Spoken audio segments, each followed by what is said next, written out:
Good morning. We're cooking something wonderful at the base camp today. I got some sour cream and some ranch dip powder. And I'm mixing it all up here.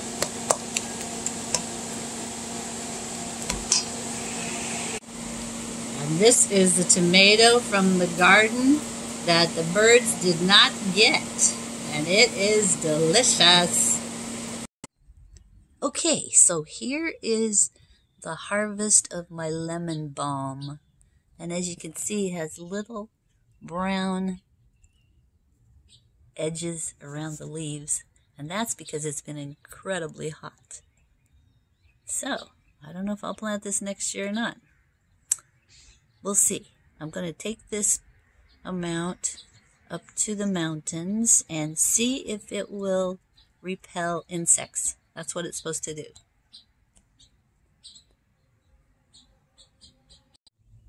I've been trying to figure out a better way to use the kitchen scraps in each of the bins.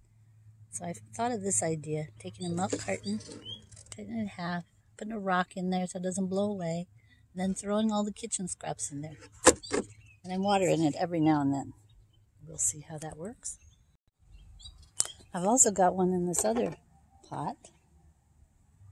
Same thing, a rock, some kitchen scraps, and I'll just water it.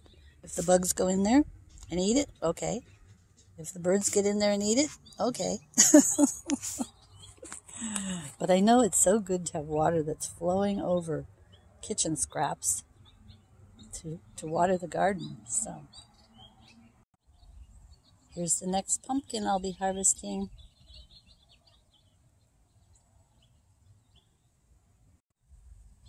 This one really has a lot of blossoms today. The cherry tomatoes are coming along fine. Oh, that bird that just went by? That's a scrub jay. Anyway, the cherry tomatoes are doing really well. And the birds don't seem to be interested in the cherry tomatoes. I wonder why. Now here's the regular tomato. Oh, sorry, the neighbors are grinding. This is the regular tomato, and you can see, I don't know if you can see, but there's a hole right here in the lace. So something has been poking a hole in the lace, going in there and eating on the tomato. Well, does that mean the lace doesn't really work? Maybe. I've been wondering why the leaves curl up like this. So I looked it up online, and one place it said that when they curl, that means that they're too hot, which could very well be, because it's been really hot the last week. I love to sit here in the morning, just watch. And it seems to be at a certain temperature, the bees all start coming, all the different kinds. The bumblebee, the honeybee, the syrphid bee, the little tiny ones that can hover really nicely. And then, of course, the most recent one that I've identified, and that's the squash bee, the one that's kind of round. Well, this is mid-June, and I have already put away some of the bins and some of the chairs. So the last things we have in this bin are, oh, there's a bee. I was just talking about bees. There's a honeybee. See her? So nice. Ever since I've been gardening, I have a whole new feeling about bees. It used to be I'd always chase them away or run away from them. Because when I was a little kid, my sister was allergic to bees, bee stings. And so it was my job as the sister to make sure that she got away from the bees, or the bees got away from her. But since I've been gardening, now I just say, welcome, pollinators. Anyway, back to the garden tour. Mid-June garden tour. I have in here pumpkins and cantaloupe. There's one over here. It looks like it may turn into a cantaloupe. Let's see if we can see it. Yeah, see that little fuzzy thing? Isn't that cute? It's so tiny.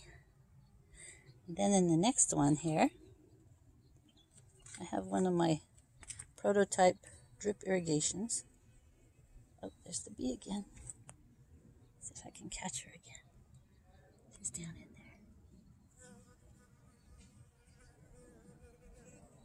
there. She moves fast. Okay, this bin also has a pumpkin and a cantaloupe, as well as the prototype drip irrigation. That's the one with the chopsticks. This bin has just one pumpkin plant. And this bin has just one pumpkin plant also. Let's see what happens if I go in the shade here.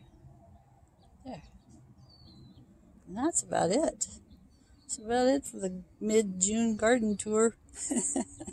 Phasing out. I know I've been saying that for weeks. I've been phasing out for weeks. Well, thank you again, everybody, for tuning in. We just love to see you guys' comments, and we love to see your thumbs ups, and we just appreciate it so much. So I will see you again. And be sure and like, subscribe, leave a comment, ring the bell.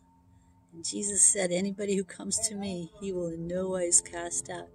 And if his words live in you, and you live in him, ask what you will, and it will be done for you by our Father in heaven. Isn't that wonderful? Isn't it wonderful to know that Jesus said, yeah, he would answer your prayers? Alrighty, I'll see you next time. Mwah. Adios.